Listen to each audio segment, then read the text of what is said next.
Oh, hello.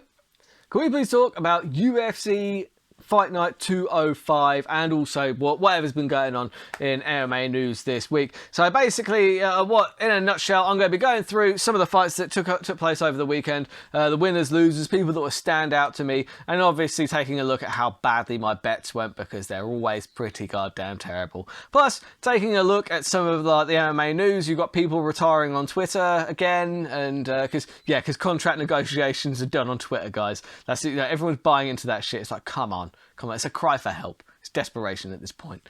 You've got some fighters that are in trouble. It's always fun to have a look and see what's actually going on. So stay with me for the Burt Locker episode 112.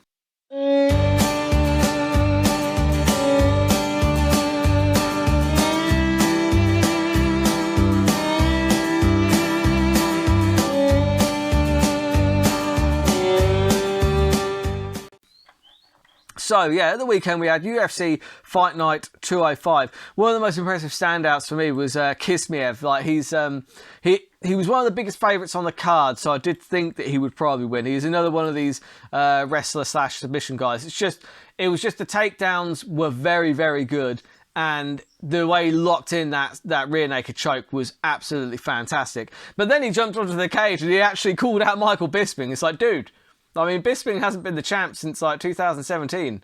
You might want to update your records there, fella.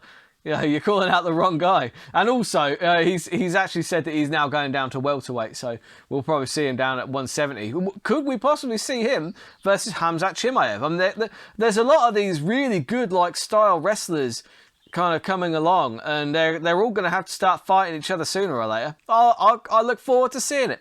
Then we've got Marcus Diaz. Oh, so you a wrestler now?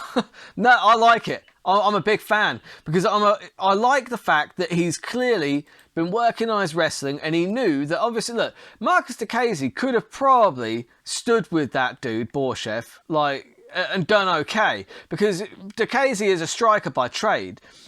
But why take that risk when you know that Borshev is only a couple of fights into MMA? He hasn't really been he hasn't had a chance to work his ground game to the point that you have. Why not just take him down and just dominate him? And that's what Diaz did, because Diaz had his back against the wall. He had to get that win.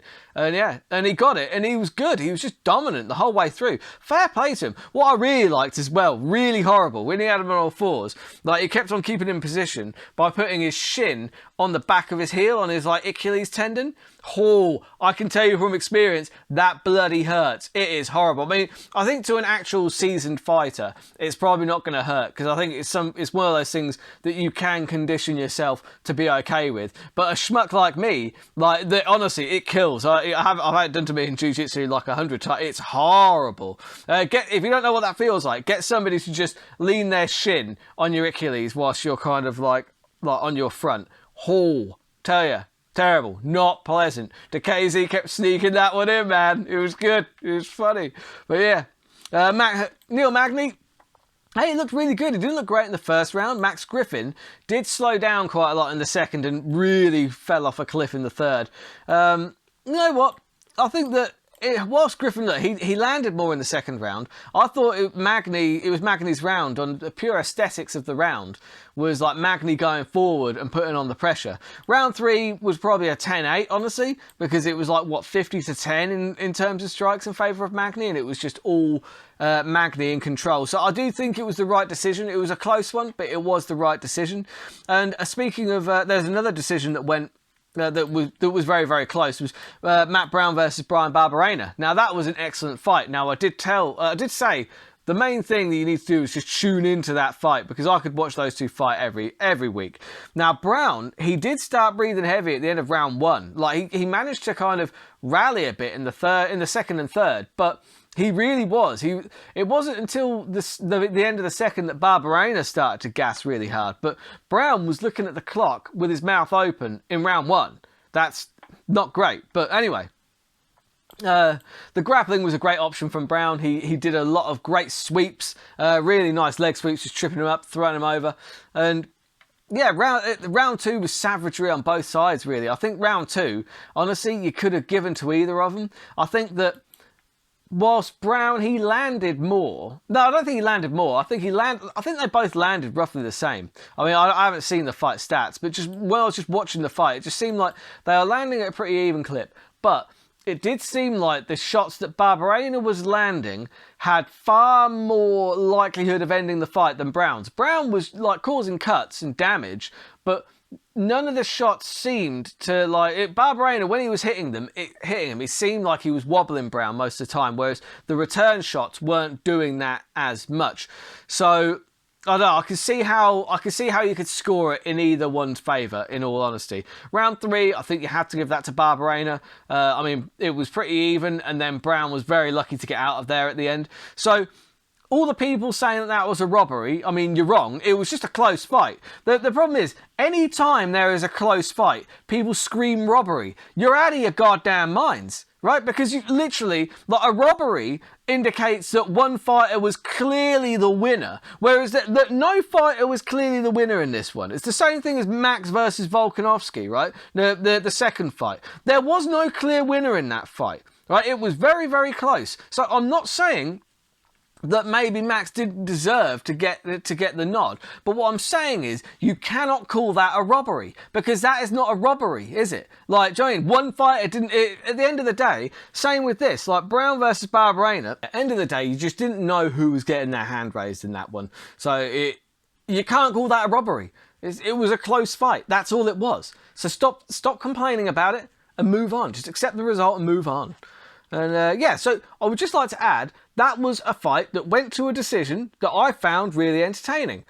Not like Ankalaev versus Santos a few weeks ago, which was just, honestly, apart from a couple of moments from Santos, there was no urgency from either fighter, and it was just both of them just basically avoiding each other, landing one shot here and there, and that was it. That to me is not exciting. It isn't. I'm not going to pretend that it is.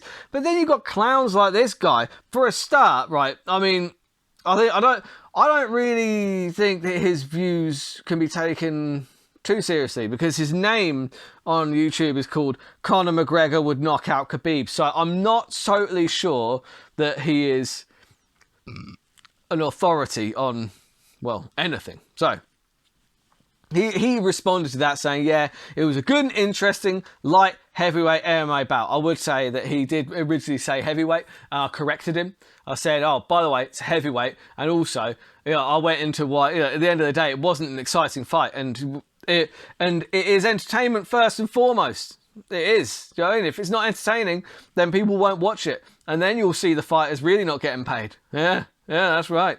But yeah, so he edited the comment, but he still didn't reply to my other comment. Anyway, he's saying, if you want some excitement, which to a guy like you just means a big knockout, basically go and watch bare knuckle. Now, I don't need a big knockout. As I've shown, like, Barbarena versus Brown just goes to show a fight can be exciting without a big knockout. End of the day, I enjoyed Dakazi versus what's his name?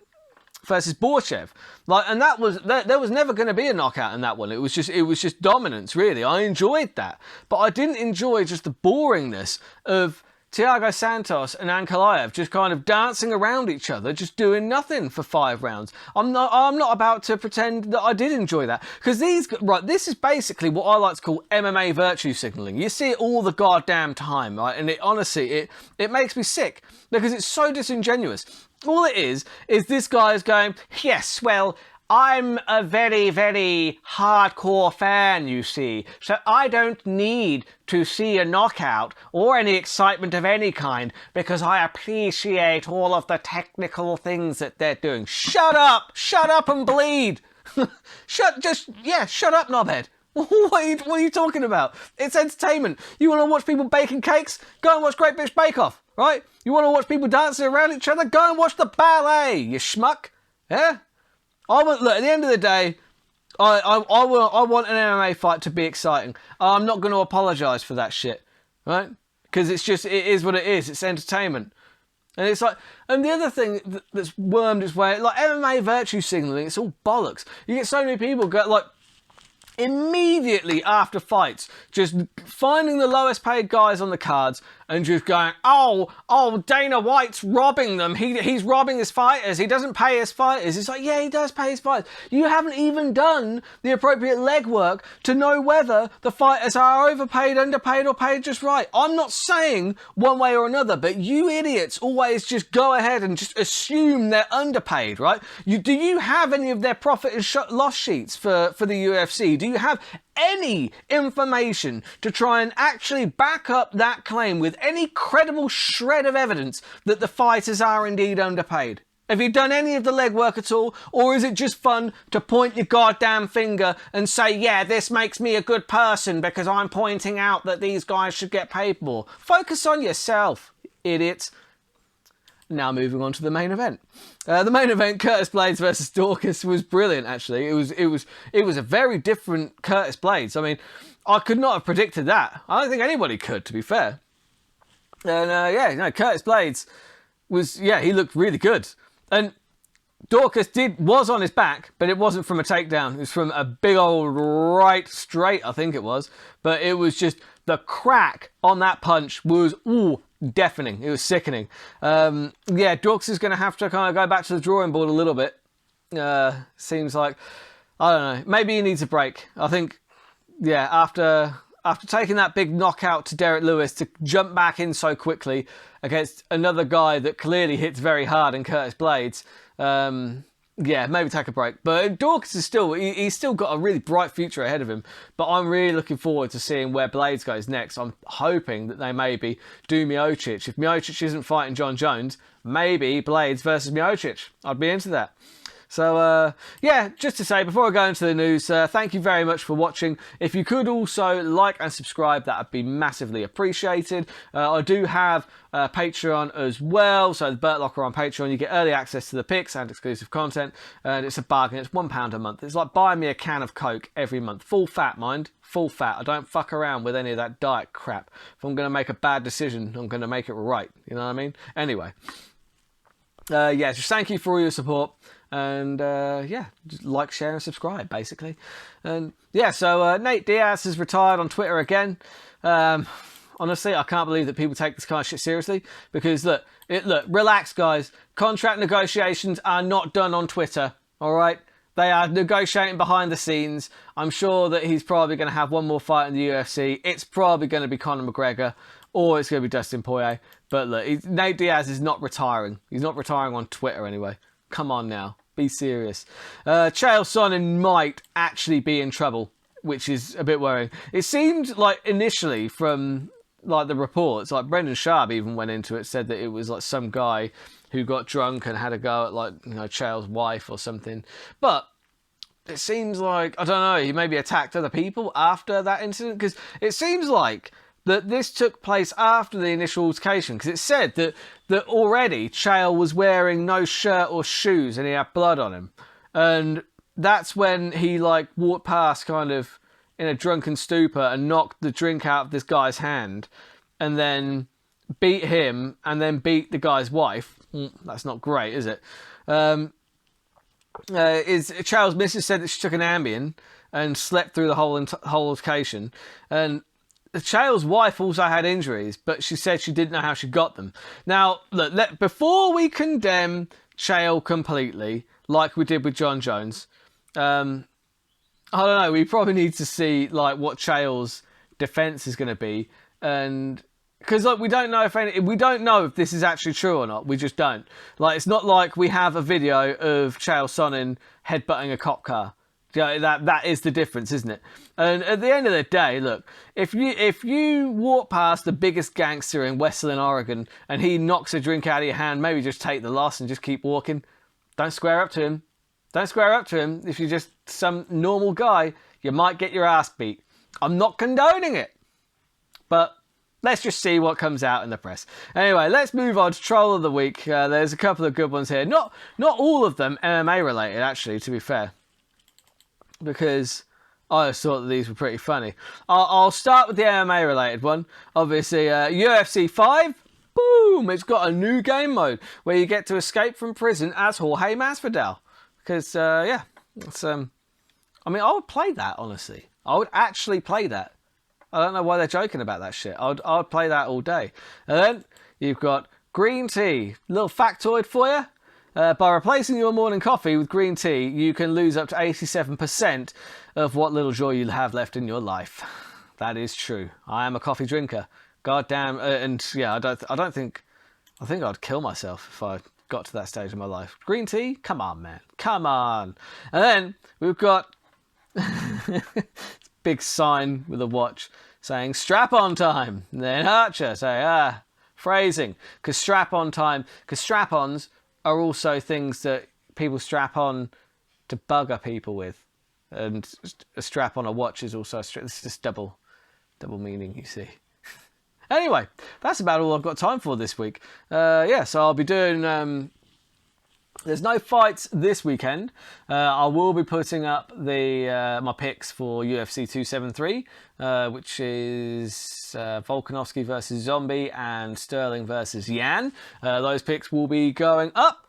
And yeah, until next time, keep those odds long and those bets terrible.